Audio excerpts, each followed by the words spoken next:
Nakikisumaro ang mga personahe ng pag-asa dito sa Camarines Sur sa mga ipinaglalaban kasay ng pag-iriba sa nag-head office sa Metro Manila. Nagbabarata si Kay Butasta.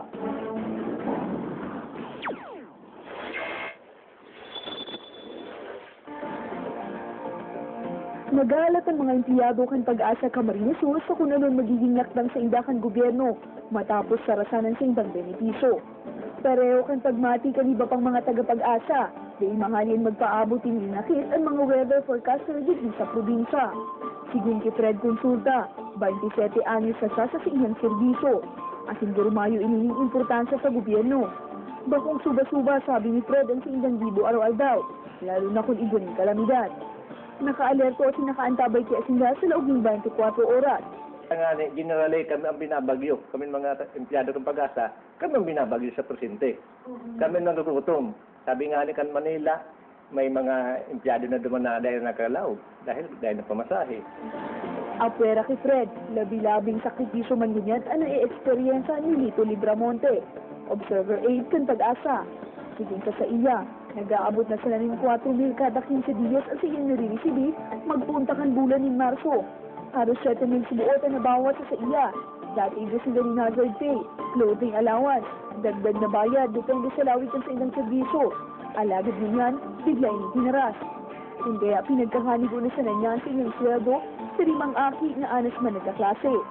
Medyo talagang mahirap gawa ng medyo talagang kinakaputa sa budget, lalo na kung ganitong sitwasyon na talagang imbes na meron kaming alawan, medyo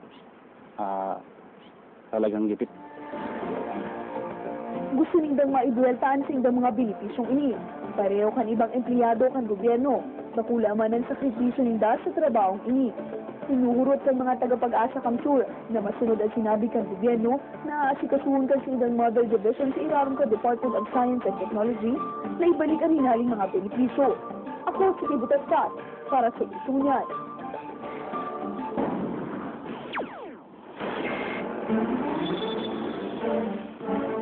Nagamot na sa Sorsogon City sa probinsya ng Sorsogon. Ngunyan naldaw ang bangkay ni Dipuntong Congressman Sani Escudero. Emosyonal na kinabat ka mga taga-primer distrito ng probinsya ng Sorsogon ang bangkay ni Congressman Salvador Sani Escudero kan subagong pag-aaga.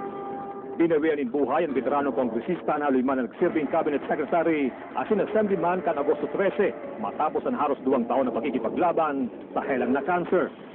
Sa presente binibilaran ang dipuntong kongresista sa Buhatan Multipurpose Hall sa Sorsogon City kung saan magiging bukas ini sa gabos na maabot magbisita. Sa ngunyan, may pang ipinabaluwas na impormasyon dapit sa aldaw kan lubong kan kongresista. Sa pagtalikod na sa kinaban ni Congressman Escudero, enot ang nagpahayag ang COMELEC na desinda mas schedule pa ng special election na maribayan siya sa pwesto. Alagad posible subot na si Congressman Ding Ramos kan segundo distrito kang Sorsogon na at magiging caretaker kan winala do distrito ni Escudero at magmailihir na ang masanglig kongresista sa eleksyon sa masunod na taon. Masunod.